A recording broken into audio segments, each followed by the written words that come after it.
SIR চলছে। 1 minute বলবো, ধ্যান দিয়ে শুনেন। ফাইনাল ভোটার লিস্ট বার হবে 14 ফেব্রুয়ারি, কিন্তু 14 পারবে না, 16তে বের করবে ওরা। ডি লেখা থাকবে, মানে ডাউটফুল, বাতিল ঘোষণা হবে, করবেই। এগুলো নাটক করছে, ওরা জানে কাকে কাকে বাতিল করব। এই প্ল্যানটা চলছে আজকে প্রায় 50 থেকে 60 বছর। আরএসএস এর এটা চলছে। আর আরএসএস আর বিজেপি হচ্ছে ব্রিটিশের দালাল। ব্রিটিশ যে চলে গেছে, ওরা তো শান্তিতে নাই, ওরা কামড় মারছে কাউকে দিয়ে। এত টাকা পাচ্ছে কোথাও, ওরা ব্যয় করছে। তবে একটা কথা বলে দিচ্ছি, সারা বিশ্বে যে যা পারবে করে নে, মুসলমানদেরকে এখন 3টে কাজ আমি করতে বলছি। এইটা বলার পর আমার বয়ান শুরু করব। 3টে গুনে গুনে। পৃথিবীতে যতগুলো দেশ আছে, সব থেকে সুন্দর দেশ হচ্ছে ভারত। এটা জেনে নেন। ইংল্যান্ড আমেরিকার থেকেও সুন্দর হচ্ছে ভারত। ভারতের মতো সুন্দর দেশ আর পৃথিবীতে দ্বিতীয় নাই। কেন? ভারতে সব জিনিস পাবেন, সারা পৃথিবী ঘুরে যা দেখবেন, পাহাড় পর্বত, মরুভূমি, নদী নালা, খাল বিল, আল্লাহ ভারতকে সবগুলো দিয়ে সাজিয়ে দিয়েছে। ইংল্যান্ডে খালি ঠান্ডা, আমেরিকায় খালি ঠান্ডা, আবার বাংলাদেশ যাবেন খালি নদী, আবার পাকিস্তান যাবেন খালি পাহাড়, ভুটানটা পাহাড়ে ভর্তি, সমতল নেই, কিন্তু সব রকম দিয়ে আল্লাহ ভারতকে সাজিয়ে দিয়েছেন। এর জন্য কি বলছেন, সারে জাহাঁ সে আচ্ছা হ্যায়, জোরে বলেন, হিন্দুস্তান হামারা। এই ভারত সুন্দর মাটি, এর পৃথিবীতে একটা সম্মান ইজ্জত আছে। সেই ভারতকে যারা নোংরা হাত দিয়ে নষ্ট করছে, গুলিস্তা কি হর শাখ মে উল্লু बैठे हैं हम अजाबे गुलिस्ता क्या होगा, ভারতকে আমরা নষ্ট হতে দিব না, বলেন ইনশাআল্লাহ। ভারত আমাদের দেশ, একে যে কোনো মূল্যে বাঁচাতে হবে। 3টি ওষুধ আপনাদেরকে দিচ্ছি। প্রথম নম্বরে, মুসলমানরা হারাম ছেড়ে মসজিদ ঢুকে যায়। এনআরসি নিয়ে আর ধরতে হবে না, আল্লাহ হাতে সমস্ত কাগজ তুলে দেবেন। হারাম ছেড়ে মদ, জুয়া, তাস, লুডো, দাবা, সমস্ত হারামকে ছেড়ে দিয়ে মসজিদে ঢুকে যাক। সূরা নূরের 55 নম্বর আয়াত দেখবেন, আল্লাহ বলছে তোদেরকে শাসন হাতে তুলে দেব। আল্লাহর ওয়াদা সত্য। দ্বিতীয় নম্বর হচ্ছে, মুসলিম হাত থেকে বোম, তালোয়ার, পিস্তল, যত অস্ত্র আছে ছুঁড়ে ফেলে দাও, কলম ধরো। ছেলেদের হাতে কলম তুলে দেন, উচ্চ মানের শিক্ষিত করেন। এদিকে যত জোয়ার চলছে, মুসলমানদের উপর চাপ চলছে, তত আল্লাহর রহমতে মুসলমানদের ছেলে আইপিএস অফিসার হচ্ছে, মুসলমানদের ছেলে ডিএম হচ্ছে, এসডি হচ্ছে। ইনশাআল্লাহ এই গতিটাকে ঠিক রাখতে হবে। সবারই মাথায় ঢুকেছে মিশনে পড়াবো, ডাক্তার করবো, ডাক্তার করেই কি করবেন? অফিসার করেন, মিলিটারি মেজর করেন, বড় বড় অফিসে ছেলেদেরকে বসান, শিক্ষার দিকে এগিয়ে যান। আর 3 নম্বর, তওবা করে আল্লাহর কাছে কাঁদা কাটা করেন, দেশের জন্য, ইমানের জন্য। আমি বেঁচে থাকবো কিনা জানি না, 2030 সালে অ্যাঙ্গেল ঘুরবে, 2033 সালে মুসলমানরা ভারতের শাসন করবে, ইনশাআল্লাহ। ইনশাআল্লাহ করবে, কেউ রুখে দিতে পারবে না। বেঈমানরা তখন লুকাবার জায়গা পাবে না। খুব বেশি পিপুলিকার পর হয় মরিবার, এই লক্ষণটা খুব খারাপ ওদের। বাধাই আল্লাহ আমাদেরকে সকলকে দেশ এবং ঈমান বাঁচানোর তৌফিক দান করুন, আল্লাহ। এখন আমি আপনাদের সামনে যে বিষয়ে কথা বলবো, সেই বিষয়টা বলছি। পুরো আমার যা বলা ছিল শেষ হয়ে গেল, এখন আমি আমার বিষয়ের উপর আসছি। আল্লাহ তাবারক ওয়া তাআলা বলছেন, পৃথিবীতে যত মানুষ আছে, সমস্ত মানুষ নিজের গতিতে একটা কক্ষপথে হাঁটছে। আরেকবার বলছি, সৌরজগতে যতগুলো তারা আছে, যতগুলো তারা আছে, গ্রহ আছে, তাদের একটা পথ আছে, সেই পথে সে হাঁটছে। والشمس والقمر بحسبان والنجم والشجر يسجدان والسماء رفعها ووضع الميزان আল্লাহ তাকাও ফিল মিজান। আল্লাহ কি বলছেন? বিসমিল্লাহির রহমানির রহিম। والسماء والطارق وما أدراك ما الطارق النجم الثاقب إن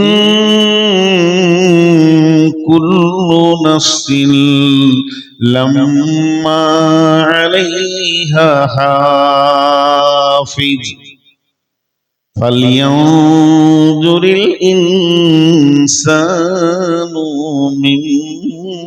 مما خلق। সকলের হাতগুলো ধরে বলছি, জলসা শুনতে না মন যায় বাড়ি যাবেন, কিন্তু এই আয়াতের তর্জমাটা খালি শুনেলেন। আল্লাহ বলছেন কসম ওয়াসসামাই ওয়াত-তারিক, তারিকের কসম। তারিক কি? ওয়ামা আদরাকা মাত-তারিক, তোমাকে কে জানালো তারিকটা কি? রাত্রের কসম, আঁধারের কসম, কিন্তু আল্লাহ কসম খেয়েছে, এটা কোনো মানুষ কসম খায়নি, এটা কোনো নবী আম্বিয়া কসম খায়নি, স্বয়ং রব কসম খাচ্ছেন। আর বলছে সেই তারিখটা কি তোমরা জানো কি? আমরা তো জানি না, আমরা তো অজ্ঞ, আমরা তো জাহিল, জালুমান জাহুলা, আমাদের মতো জাহেল কেউ নাই। আল্লাহ আমাদের টাইটেল দিয়েছেন, বিশেষণ লাগিয়েছেন জালুমান জাহুলা। তাড়াতাড়ি করো রে মূর্খের দল, তোমরা জলদি করো, কিন্তু তোমরা হচ্ছো জাহেল। আল্লাহ প্রকাশ করে দিলেন আন-নাজমুস সাকিব, একটা প্রজ্বলিত উজ্জ্বল নক্ষত্র গভীর রাতে এসে আসমানে দেখা দেয়, আবার ফজরে সূর্য উদয় হওয়ার আগে আবার সে চলে যায়। এটা প্রতিদিনের আসা যাওয়া করে। আন-নাজমুস সাকিব, এটা একটা তারা, যে তারাটা প্রতিদিন আসে আর চলে যায়। কেউ বলছে জি না, এটা তা তো নয়, সমস্ত তারা আসে আর চলে যায়। এখনো আল্লাহ রয়েছেন, আল্লাহর মিজাজ রয়েছেন, আল্লাহর চিন্তা চেতনা রয়েছেন সৌরজগতে। হঠাৎ করে জমিনে আল্লাহ নেমে গিয়ে বলছেন ইন কুল্লু নাফসিন লাম্মা আলাইহা হাফিজ। কথা প্রসঙ্গ চেঞ্জ হলে বড় বিপদ হয়, কথার প্রসঙ্গ চেঞ্জ হলে বড় বিপদ হয়। আপনাতে আমাতে কথা বলছি ভাত খেতে খেতে, আবুল হায়াত ভাই আমাকে বলছে ভাই কখন এলেন? আলহামদুলিল্লাহ সকালে এসেছি। রাতে কোথায় ছিলেন? রাতে ছিলাম কুসমুন্ডিতে। আজকে কোথায় জালসা? বাচাহারে। দিয়ে এই গল্প করতে করতে করতে করতে হঠাৎ আমি বলে উঠলাম না, মারা গেছে। না, মারা গেছে। এটা তো কথার প্রসঙ্গের সঙ্গে মেল হচ্ছে না। আল্লাহ রয়েছে সৌরজগৎ, সমস্ত নক্ষত্রের কথা বলছেন, কথা বলতে বলতে হঠাৎ বলছে, মানুষ তোদের প্রতি আমার সূক্ষ্ম দৃষ্টি আছে। ধপ করে মাটিতে নেমে গেল। এবার বলেন আপনাদের মিজাজ কি বলছে? এতগুলো সুস্থ মস্তিষ্কের মিজাজ কি বলছে বলেন? অত দূর আসমানে থাকতে থাকতে পরের আয়াতে বলছেন, ইন কুল্লু নাফসিন লাম্মা আলাইহা হাফিজ। ভাইরা আমার, পৃথিবীতে কতগুলো মানুষ আছে? 800 কোটি, 850 কোটি। এই 850 কোটি যুক্ত যতগুলো কবরে চলে গেছে সেগুলোকে যোগ করেন, আবার পরবর্তীকালে যতগুলো আসবে এগুলোকে যোগ করেন। কিয়ামত পর্যন্ত যত মানুষ করে যোগের অঙ্ক দাঁড়াবে, তার থেকে আল্লাহর সৌর জগতে অনেক বেশি তারা ঘুরছে। চন্দ্র, সূর্য, বুধ, নেপচুন, মঙ্গল দ্রুত গতিতে ঘুরছে। তাদের বড় কত বড়? আমি নূর মোহাম্মদ 5 ফুট 10 ইঞ্চি লম্বা। আমাকে দাঁড়িতে চাপালে আমার ওজন হবে 80 কেজি। এতটুকু আমি মডেলের একটা মানুষ। আর একটা নক্ষত্র কত বড়? পৃথিবী থেকে 13 লক্ষ গুণ বড় হলো সূর্য। সূর্য থেকে কোটি গুণ বড় হলো চাঁদ।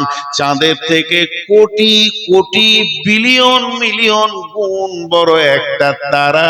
আর একটা তারা শুধু নয়, গ্যালাক্সির ভিতরে ছায়াপথে রয়েছে 15 থেকে 30 কোটি তারা। এই তারার ভিতরে, গ্যালাক্সির ভিতরে একটা ঘূর্ণিঝড় ঘুরছে। যে ঘূর্ণিঝড়টা পৃথিবীর মতো 10 লক্ষ পৃথিবী লাগবে, এত বড় ঝড় ঘুরছে। সেই ঝড়টা এত দ্রুত গতিতে ঘুরছে, ঘন্টায় 40,000 কিলোমিটারে ফাঁকায় ফাঁকায় ঘুরছে। একবার পৃথিবীটা ওই ঝড়টাকে যদি ধরিয়ে দেওয়া হয়, মারমার করে পৃথিবীটা ডাস্ট করে দিবে, ধুলোর মতো করে দিবে। গমকে যেমন আটা করে ওই রকম করে দেবে। দ্রুত গতিতে সে ফাঁকাতে ঘুরছে, সেটাও আল্লাহর নিয়ন্ত্রণে রয়েছে। এতগুলো তারা আল্লাহর নিয়ন্ত্রণে রয়েছে, এতগুলো গ্রহ আল্লাহর নিয়ন্ত্রণে রয়েছে। আল্লাহ যাকে যে পথটাতে চলতে বলেছে ওই পথেই চলছে। ব্ল্যাক হোল দেখা গেছে। ব্ল্যাক হোল কি গহ্বর অন্ধকার জায়গা। ওটা অন্ধকার খালটা কত বড়, কয়েকশো কোটি তারা একসঙ্গে গিলে ফেলবে। তাহলে আমরা তো সামান্য এইটুকু জায়গাতে আছি। তাই আল্লাহ তাবারাক ওয়া তাআলা ওদের কথা বলার পর বলছে, আমার চাঁদ ওকে যে রাস্তা দিয়েছি ওই রাস্তাতে চলছে। আমার সূর্য ওকে যে রাস্তা দিয়েছি ওই রাস্তায় চলছে। কোটি কোটি বিলিয়ন মিলিয়ন যত নক্ষত্র আছে নিজের নিজের রাস্তায় ঘুরছে। আমি আল্লাহ একাই কন্ট্রোল করে রেখে দিয়েছি। একটা তারা আর একটা তারার সঙ্গে ধাক্কা লাগলে পৃথিবীটা কোন দিকে ফুস করে উড়ে যাবে বুঝাই যাবে না, জ্বলে যাবে, পুড়ে যাবে। এত কিছু সব আমার নিয়ন্ত্রণে ঘুরছে। সব আমার নিয়ন্ত্রণে ঘুরছে। হতভাগা মানুষ, মাত্র 80 কেজি ওজন আর 3.5 হাত। তোকে দিয়েছি একটা পথ, তুই খালি পথের বাইরে ঘুরছিস।